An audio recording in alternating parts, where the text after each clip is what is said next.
جب ہم سورہ عصر پڑھتے ہیں تو اس میں وقت کی قسم ہے اور اینڈ پہ دو بتائے ہوئے ہیں طریقے کسی بھی چیز سے گزرنے کے. ایک یہ ہے کہ حق پہ قائم رہیں اور صبر کریں ساتھ. تو ہم جمعے والے دن سورہ کہف پڑھتے ہیں جس میں حضرت موسیٰ اور حضرت خضر کا ایک ڈائلاگ ہے جس میں حضرت موسیٰ کہتے ہیں کہ آپ مجھے اپنے ساتھ رکھیں, تو حضرت خضر کہتے ہیں کہ آپ اس پہ صبر نہیں کر سکیں گے. اور اس کے بعد جو بات بتاتے ہیں وہ ہمارے سمجھنے کی بات ہے مینٹل ہیلتھ کے لیے. وہ کہتے ہیں جس چیز کا تمہیں علم نہیں اس پہ تم صبر کیسے کر سکتے ہو. تو اکثر جو مینٹل ہیلتھ چیلنجز ہوتے ہیں وہ اس چیز سے سٹارٹ ہوتے ہیں کہ جب ہمیں اپنے کریٹر کا علم نہیں ہوتا, ہمارا بلیف سسٹم سٹرونگ نہیں ہوتا, ہمارا توکل اللہ تعالیٰ کے اوپر نہیں ہوتا, تب ہی مینٹل ہیلتھ کے ایشوز شروع ہوتے ہیں. اگر ہم اس کو مینٹل ہیلتھ میں دیکھیں کہ صبر کو کیا کہتے ہیں, تو صبر ایک کوپنگ میکنزم ہے. یہ صرف ایک پریکٹس نہیں ہے, یہ پورا ایک مائنڈ سیٹ ہے جو ہمیں پازیٹیو کرتا ہے. اب اس میں ہوتا کیا کہ جب ہم صبر کو پریکٹس کر رہے ہوتے ہیں تو ہمارا جو پری فرنٹل کارٹیکس اسے کہتے ہیں, جو ہمارا جس سے ہماری ڈیسیژن میکنگ, سیلف ڈیولپمنٹ اور ہمارے ایموشنس کو کنٹرول کرنا جو ہوتا ہے وہ اس سے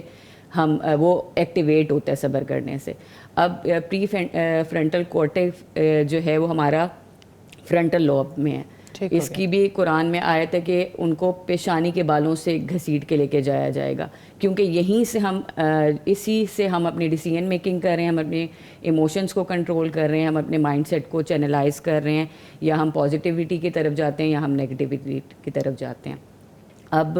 جو صبر ہے یہ ایک پورا میکنزم ہے انسان کو کی ہیلنگ کو خود سے کرنے کا. اللہ تعالیٰ نے ہمیں بلڈ ان دی ہے کہ یہ ایک ایسی چیز ہے کہ آپ کو کسی کاؤنسلر کے پاس بھی جانے کی ضرورت نہیں پڑے گی اگر آپ اس مائنڈ سیٹ کو پریکٹس کرنا شروع کر دیں,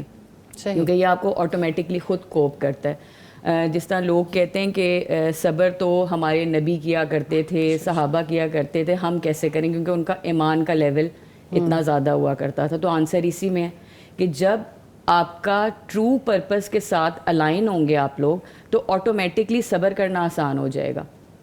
میں اس کی ایگزامپل ڈیلی لائف سے آپ لوگوں کو دیتی ہوں کہ جب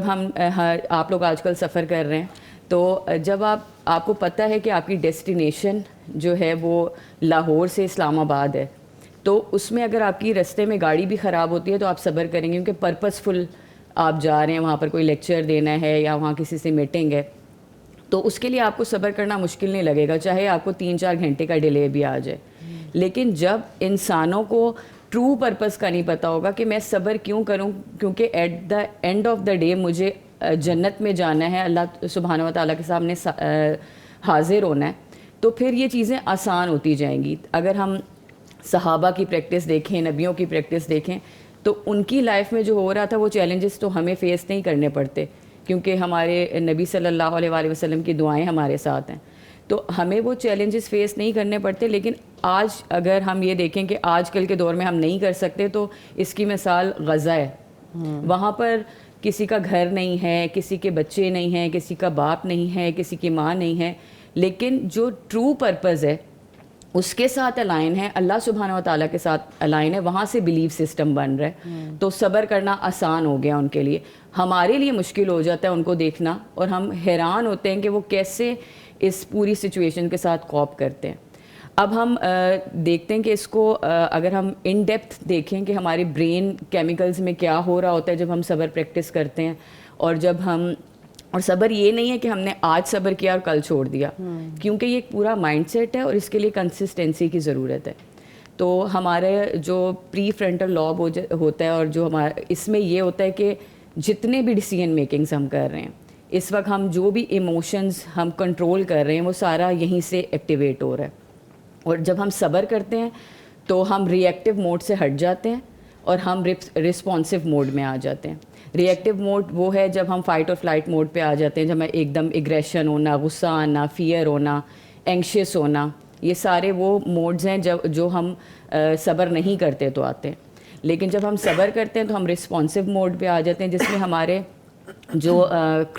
کورٹیسول یا ہمارے جو اسٹریس ہارمونز ہیں وہ چینلائز ہو جاتے ہیں. تو اس کے باڈیز کے اوپر بھی بہت افیکٹ ہیں صبر کرنے کے, اور اس کو ہم ایگزامپل سے اور بھی سمجھ سکتے ہیں. اور قرآن میں بار بار صبر کا ذکر اسی لیے